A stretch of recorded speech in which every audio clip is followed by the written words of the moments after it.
విష్ణు పురాణము. గురువైన పరాశరుడు శిష్యుడైన మైత్రేయుడికి విష్ణు పురాణాన్ని ఇలా వివరిస్తున్నాడు. కృష్ణుడు అన్నతో అప్పుడే మధుర చేరిన గోప కుమారకులతో కలిసి రాజమార్గాన దివ్య మోహనమూర్తి వెళ్తూ ఉండగా నగరవాసులు భక్తిని రక్తిని ప్రదర్శిస్తూ చూపులతో స్వాగతం పలికారు.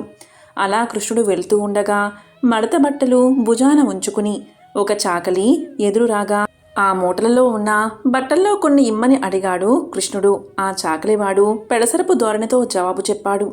నీ మాటలు మా రాజు కంసుడు వింటే నా ప్రాణాలు పోతాయి. పోపో అని అనగా కృష్ణుడు చేయి చాచి వాని శిరసుపై ఒక్క చరుపు చరిచాడు. గప్చుప్గా చాకలి శవమై కలేబరం కింద పడింది. కృష్ణుడు బట్టల మూట ముడివిప్పి జిలుగువన్నె పట్టుపంచ అన్నకిచ్చాడు. పసిడి జలతారంచు పచ్చని పట్టుపంచ తీసి తాను కట్టుకున్నాడు. మిగిలిన బట్టలు గోప కుమారులకు ఇచ్చాడు. తరువాత ముందుకు వెళ్ళి పువ్వులమ్మేవాని ఇంటికి పోయి పూదండలు అడిగాడు. వాడు పిరికివాడు.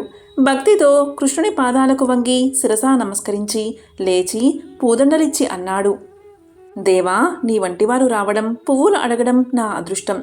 తీసుకో, ఇంకేం కావాలో అని. మరేమీ అక్కర్లేదు. నీ వంశవృద్ధి పొందుగాక, నీకీ జన్మలోనే మోక్షం కలుగుగాక అని వరాలిచ్చి పోయి వస్తామని కృష్ణుడు బయటకు వచ్చాడు. రాజమాటలో ముందుకి పోతూ ఉన్నాడు. అంతలో ఎదురైంది ఒక అంగ వికృతి గల ఆకృతి గల చిన్నది. వివిధ సుగంధ పదార్థాలతో చేసిన చందనం ఒక పాత్రలో ఉంచి తీసుకువస్తూ ఉంది. దాన్ని చూసి కృష్ణుడు, నాకు కొంచెం చందనం ఇస్తావా అని అడిగాడు. ఆ కుబ్జ కృష్ణుని మోహన రూపం చూసి ముగ్ధయ్యి రకరకాల వస్తువులు అంటే కస్తూరి, కుంకుమ, పువ్వు, చందనం, జవ్వాది ఇలాంటివి కలిపి నూరి రోజూ కంసమహారాజుకి ఇస్తూ కట్నాలు కానుకలు తీసుకుంటూ ఉంటాను. నీకు తెలియదేమో, అందరికీ తెలుసు. ఇదే నా పని, నా బతుకు అనగా కృష్ణుడు దాని గడ్డం చేతితో పట్టి దాని 2 పాదాలు తన 2 పాదాలతో తొక్కి మీదికెత్తి విడిచాడు. ఆశ్చర్యం, దివ్య సుందరాంగి అయింది. చిరునవ్వుతో చూసి, సరే, ఈ పూట మా ఇంటికి రావాలి అన్నది. ఇప్పుడు కాదు, వస్తా అని దాని చేతిలో చెయ్యి వేసి నవ్వుతూ రాజమార్గాన వెళ్ళి కంసుని ధనుస్సాల్లోకి చేరాడు. అన్నతో అక్కడ ఉన్న వారి వల్ల యజ్ఞ విషయం తెలుసుకున్నాడు. ఎదురుగా గంధ పుష్పాలతో ఉన్న విల్లు చూశాడు. దగ్గరగా వెళ్ళి అనాయాసంగా దాన్ని మీదకెత్తి నారి మోగించి వంచాడు. అంతే, ఆ విల్లు పుట్టుక్కున 2 ముక్కలైంది. రామావతారంలో శివధనువును ఇలాగే కదా చేశాడు. దానితో ఆయుధాగారం కాపరులుగా ఉన్న వీరభటులు ఎదిరించగా వారిని చీల్చి చెండాడి భీకరంగా సింహనాదం చేశాడు కృష్ణుడు. అప్పుడు చావగా మిగిలిన వారు పరిగెత్తుకు వెళ్ళి రామకృష్ణుల దుండగం కంసుడికి చెప్పగా విని కంసుడు రోష భీషణాకారుడై మల్లయుద్ధ వీరులైన చానూర ముష్టికులను రప్పించి వారికి నూతనాంబరణాలు ఇచ్చి రామకృష్ణులను ఎదిరించండి. వేరువేరుగా అయినా సరే, కుమ్మక్కుగానైనా సరే, ఎలాగైనా సరే నా పగవారిని చూపుమాపి నా మనోవ్యాధిని పోగొట్టండి.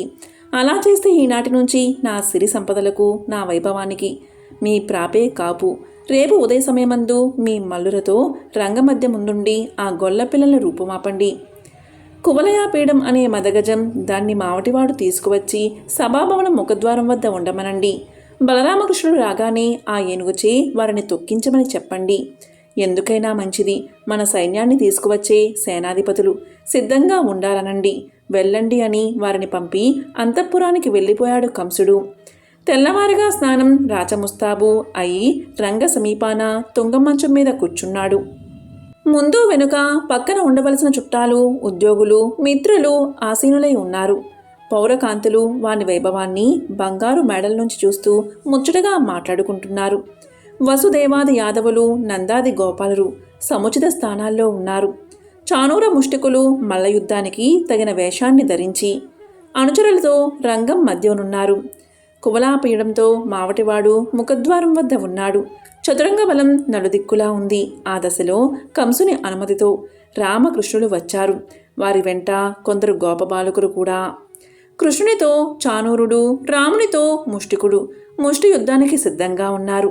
అక్కడ ఉన్న పెద్దలు అంత చిన్నవాండ్రతో ఈ బలిష్ఠులు వయసుకు పెద్దలున్నా అయినా చానూర ముష్టికులు యుద్ధం చేయడమా అని కలతగా అనడం కంసుని చెవినపడి మరింత రోషం కలిగింది. రామకృష్ణులపై మావటివాడు కువలయాపీడాన్ని ఉరికించగా అన్నదమ్ములిద్దరూ 2 గుద్దులతో దానిని మావటివాణ్ణి పడగొట్టారు. దాని దంతాలు పెరిగి చెరొకటి పట్టుకుని ఉండగా కాలదండధరులై ఇద్దరు యములు అక్కడికి వచ్చారా అని అంతా భ్రమపడ్డారు. కృష్ణుడు చాణూరునితో బాహుయుద్ధానికి తలపడ్డాడు. ఇద్దరికీ చాలాసేపు పట్టు విడుపుతో భీకరంగా సాగింది యుద్ధం.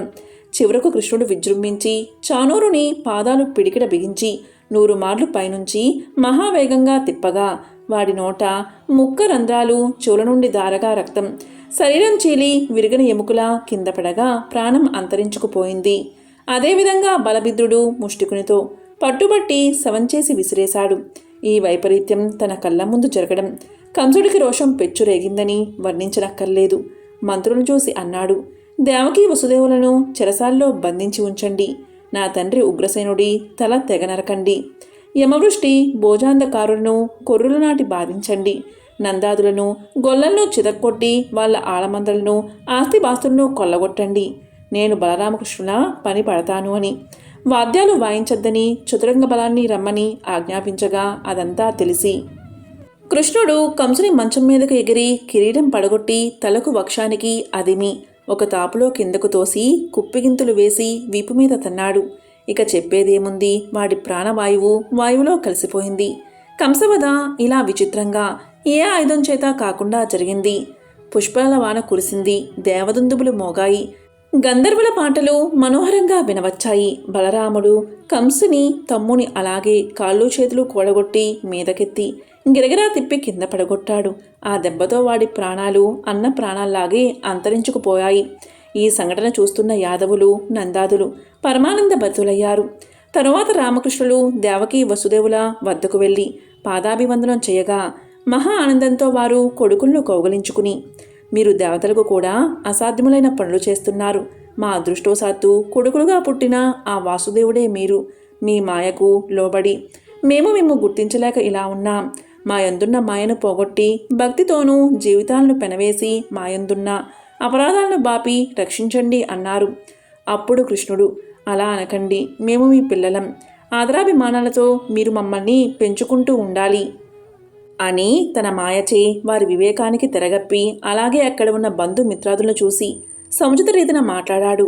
అంతలో కంసుని అంతఃపుర కాంతలు వచ్చి వల్లపుడి కళేబరంపై పడి తలలు వక్షములు మోదుకుంటూ ఏడవడం ఆరంభించగా కృష్ణుడు దగ్గరగా వెళ్ళి తగిన మాటలతో వారిని ఓదార్చి పంపించాడు.